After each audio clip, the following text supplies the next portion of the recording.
NRC तौदना मिकोक थीबगी थबक पांगथोकपा यारोय हाइना campaign for just and fair delimitation ना चंगसिलिबा खोंजंगबु सौगतलदुना ngasi नुमिदांग थौबाल डिस्ट्रिक्ट के हैरोकता मसिंग यामलबा नहासिंगना रैली चटखरे यूथ ऑफ हैरोक नसिंदुना पांगथोकिबा ngasi gi खोंगचट अदु हैरोक पार्ट 2 कैथेलदगी हौरगा हैरोक पार्ट 1 पार्ट 2 अमदि 3 gi मफम सिनबा थुंगना चटखी ngasi gi खोंगचट अदुदा no NRC no census no free movement no census no IDP settlement no census कोइलास कोना थाबियु थवाई हाना कंसी ऑनलाइन दा मिनिस्टर ओइबा यारोय ऑनलाइन दा लेबाक ngakpa यारोय अमदि लाल लोइद्री सेंसस यैथु हाइना थाबा प्ले कार्ड सिंगसु सिजनखी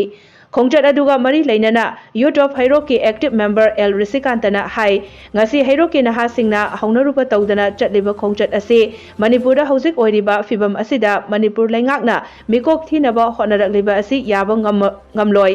NRC नत्रगा मसिगा मानबा एक्ट अमा हाना सेमदना सेंसस तौबा यारोय मणिपुर दा थोकलिबा इरांग असिना लांजेनदुना लेरिबा फुरुप अनिमकी IDP सिंग मसा मसागी मरमदा हंजिल हलबा मतुंगदा मिकोक थीबियु अमदि मणिपुर दा लाइसेंसख्रबा इलीगल इमिग्रेंट सिंग हाना मरमदा हलहंदना मिकोक थीबा हाइबसी अपिकपा मणिपुर गी येलहो फुरुप सिंगबु मुथतलगे होनबनी हाइकी करीगुंबा नमफुदा NRC तौदना सेंसस तौरबदी हैरोक की नहा सिंगना मणिपुर की मियामगा पुल्लगा अकनबा खोंजंग सिंग चंगसिलगनी हाइरदुना campaign for just and fair delimitation ना चंगसिलकपा खोंजंग सिंग दसु यूथ ऑफ हैरोक ना सरुक यागनी हाइकी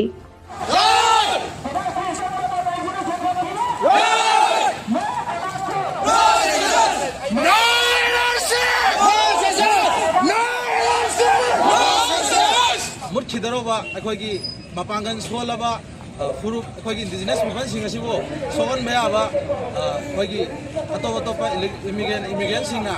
अखोगी लांदारकपा दगी नोमैकाबा सरकारना केम हायोनो सरकार मपांगन कंदबा सिंगदगी अखोई नाजिंग पेंद्रे हाइतारे अदुना मणिपुर की लेबा अतोप अतोप जगह सिंग देना हाजिंग लेबिरिबा अतोप अतोप लंगी मिसिंगजो तुम तुम लेनागरे यावसंग अदगी हराव कुमै थाबन सोम लोय चनागरे अखोइना हजिक पामजरी सरकार दा हाइजनिंगिसे अखोई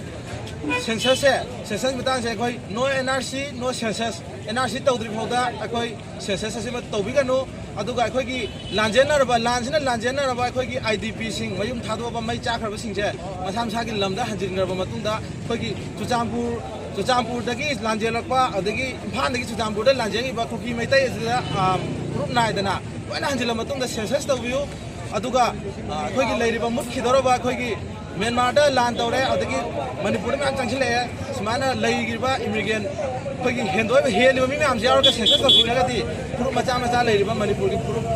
मैम जे लोयन मुठखगनी असि मैम जे अखोई सेंसस तौद्रिङै ममांदा NRC आना तौबियु चप चाबा मिसिंग खंगलाबा मतुंदा अखोई NRC तौजे हाइबा खोलाओसे लाओगे हाइबके दमकता अखोई हौनरुबा नायदना मणिपुर की हुजिक लेरिबा कंडीशन जे अखोई नहाजिंग जे थोलागा अखोइना हानबोना हौदोकचबने लेरिबा लमलम अतोपकी अतोपकी नहाजिंग जो थोकिरो अदुगा खोलाओ लाबियु अखोई याम शांति होइना यामना अखोई इंगतमना अखोई रैली चसे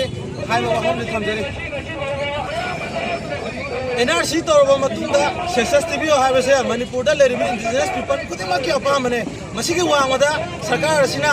अदुगी वांगदा थबक तौबिरपा तारगदी अखोई अकनबा खोंजंग कयामा लेपा लेतने चंगखिनि हाइबसे अखोई मणिपुर सरकार की माइकैदा अखोई हैरोक की नहासिंग हौरगा हाइजरी अखोई हैरोक की नाहक नतना अतोप लमदगी अखोई मणिपुर दा लेरिबा इंडिजिनस पीपल नहा अखोई की अदगी यूथ सिंग अदगी अखोई लेरिबा माइबेन पुन्ना हौरगा अखोई अकनबा खोंजंग कयामा चंगखिनि हाइबसे मणिपुर सरकार की माइकै थमजन